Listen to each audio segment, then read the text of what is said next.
As a sports coach, we need to do a better job of stop comparing players to other players.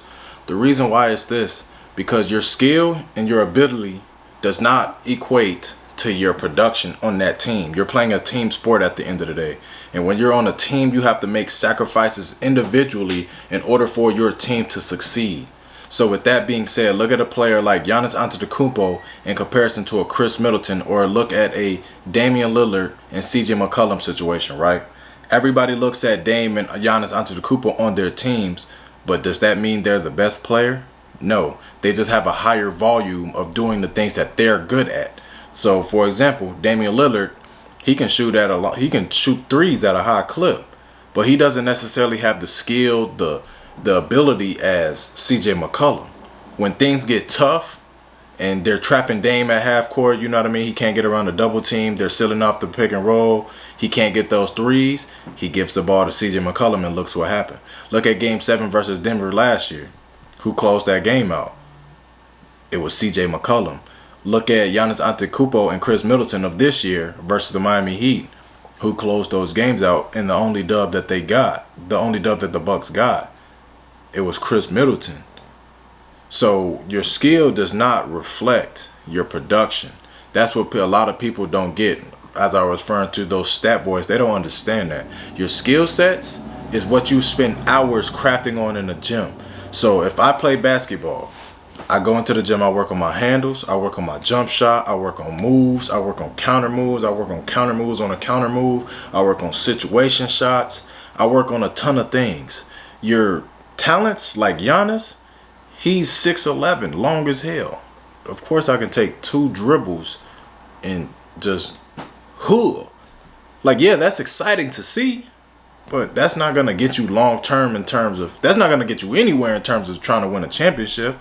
Look at James Harden. Look at Damian Lillard.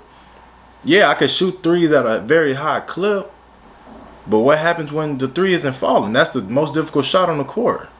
They struggle with doing anything else because their original game is knocked off.